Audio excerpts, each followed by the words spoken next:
Tečajnica. Vodnik po osebnih financah.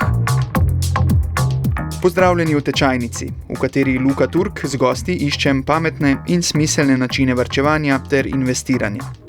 V tokratni drugi epizodi so na vrsti delnice.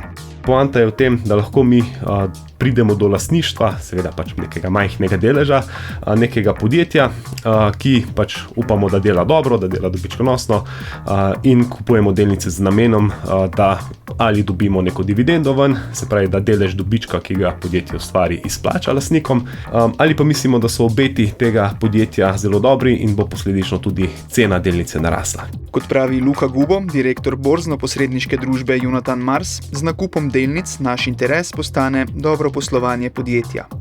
S tem bo vredno vedno več, hkrati pa bo vse več vreden tudi naš delež v podjetju oziroma naša delnica.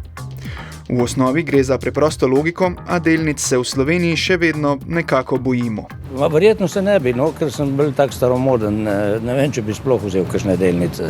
Lahko bi vzel, ki ima v ameriške, se pravi, kaj je že SP500, 500 največjih podjetij, ali pa bi kar šel v kriptovalute, jaz tudi malo riskiram. Nobeno, nič ne bi kupil. Zato, ker bi proiskal druge načine, da zaslužim. Verjetno bi opcije kupoval s tem. Pa verjetno nekaj v povezavi s farmacijo, ker je to zelo tak perspektivna panoga in bo verjetno narasla v prihodnosti.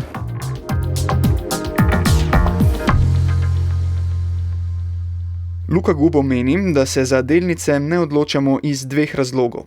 Prvi je ta, da v prejšnjem sistemu nakup delnic ni bil mogoč. Drugi pa, da se je marsikdo z delnicami opekel v času krize leta 2008. Zelo veliko ljudi začeli investirati glih v tistem času, tik pred krizo. Zato, ker so pač delnice na Sloveniji in na Balkanu šle zelo močno gor, in so vsi pač pričakovali, to bo zdaj še više šlo, ampak je bil nek klasičen balonček. Pač poslovanje podjetij sploh ni se toliko močno izboljšalo, recimo od leta 2005 do 2007, da bi lahko nekako razložila tako visoko rast cen delnic na borzi. Sledila je finančna kriza in številni so izgubili veliko denarja. Tudi zato, ker so prekršili zelo pomembno pravilo vlaganja v delnice. Mi, ki se malo bolj s tem profesionalno ukvarjamo, rečemo, da je pač potrebno razpršiti svoj portfelj. Se pravi, neka taka naložba, kot je pač ena posamezna delnica neke banke, to more predstavljati recimo 5% portfelja. Poznam pa primere, ko so predstavljali pač 50% portfelja. In potem itak, da ni več zaupanja, če se tako močno upečeš na posamezni delnici. Z nakupom delnic pogosto povezujemo dejavnik tveganja. Nekateri jih primerjajo celo z igrami na srečo. Kot neke vrste hazarda, ja. Ne, kot igra na srečo ne, to je bolj poslovna stvar. V bistvu nek način varčevanja, ker pa če imaš sam denar na banki, je itak inflacija, ti vse požre, ker država sam prita denar. Ne, ni igra na srečo, ampak trenutno je izrojena v igro na srečo. Vedno več ljudi je začelo to uporabljati kot nek outlet za gambling. Varčevanja in pa stvar se obrestira, niso taki riziki. Pa ne, v bistvu je neko varčevanje, ampak moraš pa še zmeraj moraš vedeti, v katero podjetje vlagati, pa kdaj, da se ne opečeš. Delnice so definitivno bolj tvegana naložba kot nek depozit, kot neka državna obveznica, so pa definitivno manj tvegane kot neke kriptovalute ali pa drugi izvedeni finančni inštrumenti ali podobne tvegane naložbe. Vseeno pa ne gre za igro na srečo, temveč za skupek gospodarskih in finančnih dejavnikov, ki vplivajo na nihanje cen. Večkrat delničarji storijo napako, ko v medijih zasledijo novico, da vrednost njihove delnice pada, se prestrašijo in izberejo napačno potezo. Boljše v bistvu izklopiti vse te novice glede, kaj se dogaja na trgih, si razpršiti portfelj zelo dobro, da pač posamezna delnica ne more vplivati na pač celoten portfelj, in pač se zavedati, da so gospodarski cikli. V gospodarskem ciklu, ko je recesija, bojo pač delnice izgubile 20, 30, 40%. Ampak to se moramo zavedati. Če hočemo te dolgoročne donose, o katerih pač vsi govorijo, okoli 10% na leto na dolgi rok, to je vse pač res. Pogledamo na zgodovino in vidimo pač neke take številke. Ampak to pa tudi pomeni, da moramo preživeti tistih -30 do -50 vsake toliko časa.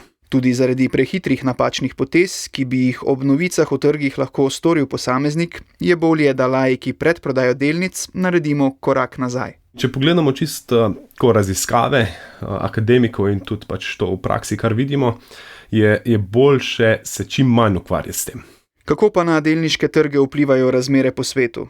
Zanimivo je, da se trgi na vse več mednarodnih konfliktov za zdaj niso odzvali. ko govorimo o tem, da imajo neke geopolitične situacije, nek močen vpliv na trge, bi zdaj ne mogli mi pričakovati, da bodo delniški indeksi 20-30% nižje. Ampak temu ni tako, ne. Tako da ni samo geopolitika tista, ki vpliva na trge. Tudi glavna stvar na dolgi rok je dobro poslovanje podjetij. Zdaj, če bo pa neko geopolitično trenje pripeljalo do tega, da bojo atomske bombe padale vse posod in potrošniki ne bomo mogli kupovati in plačevati za storitve teh podjetij, pa normalno, da bojo delnice padle, ne. Tudi v času nestabilnosti ostajajo podjetja, ki jih geopolitične razmere na svetu po vsej verjetnosti ne bodo prizadele. Zato velja nakup delnic teh podjetij za manj tvegan. To so dokaj stabilna podjetja, ne? In na njih načeloma neki taki geopolitični konflikti ne vplivajo toliko močno.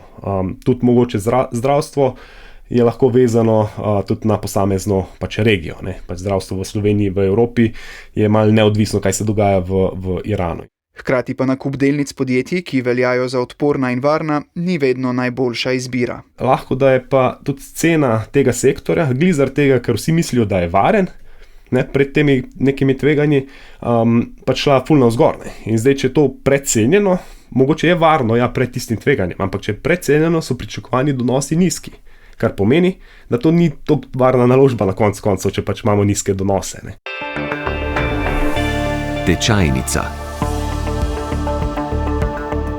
Delnice so lahko dobra naložba za vse, ki iščejo alternativo varčevalnim depozitom in drugim manj donosnim oblikam varčevanja in vlaganja. Seveda pa pri pametnem vlaganju v delnice ne gre pričakovati, da bomo obogateli čez noč.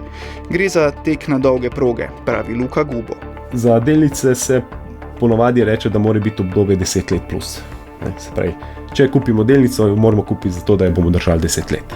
Če jo kupimo zato, da bomo držali 1 leto, to ne govorimo več o investiranju, to že govorimo o trgovanju. In posameznik, nekdo, ki se s tem ne ukvarja profesionalno, s takimi špekulacijami nima kaj za delati. V nasprotju z obveznicami lahko pri delnicah začnemo tudi z nižjimi zneski. Tudi če je 100 evrov ali pa 500, je bolj pomembno to, da dobimo mi to navado in da to redno počnemo. Ali je to zdaj mesečno, ali vsake 3 mesece nakažemo. Tako da ni poanta tukaj, da bomo zdaj gledali, kje je zdaj tista točna optimalna točka. Ali je zdaj to 5.000 ali 15.000. Ni to toliko važno, ne.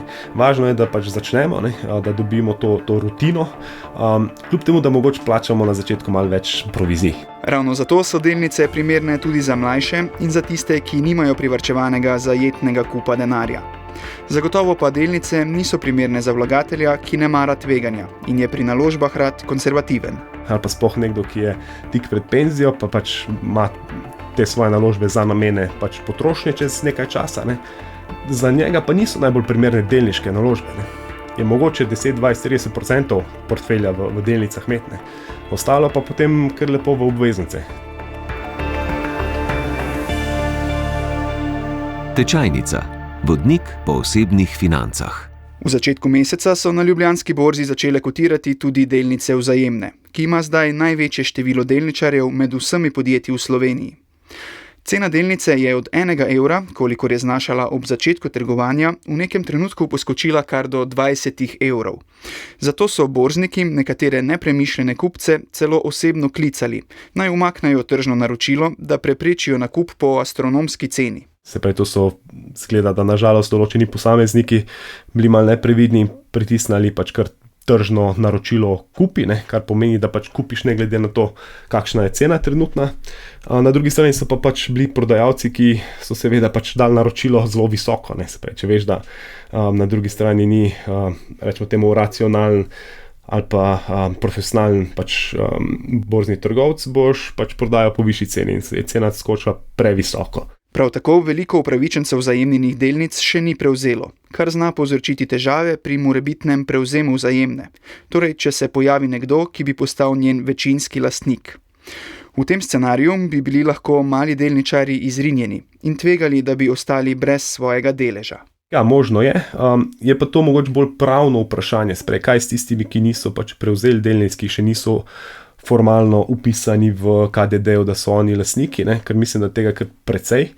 Ampak, mislim, mehanizmi so, ne? Zdaj, če nekdo pač prevzame, rečemo sam 51%, ne? Je tudi problem, ker morajo pač delničarji se s tem strinjati, morajo pač skupščino narediti in to speljati, ne? Da je vse pravno formalno pravilno. Hkrati je pa tudi drug primer, ne? Če pa pride do 100% prevzema, pač ker je nek interes mogoče nekega stratega, da res nočem malih delničarjev imeti notri, ne? To pa lahko tudi traja nekaj časa, ne? Alternativno lahko se pač tudi naredi prevzem in se kupnina pusti na KDD-ju, zato da lahko pač tisti, ki imajo pravico do tega, pač slej ko prej pridejo do teh sredstev, ne?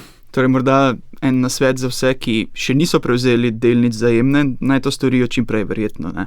Ja, definitivno, ja. Sploh zdaj, ker je možno dati delnico Vzajemne na INR, pač je to seveda popolnoma smiselno narediti čim prej.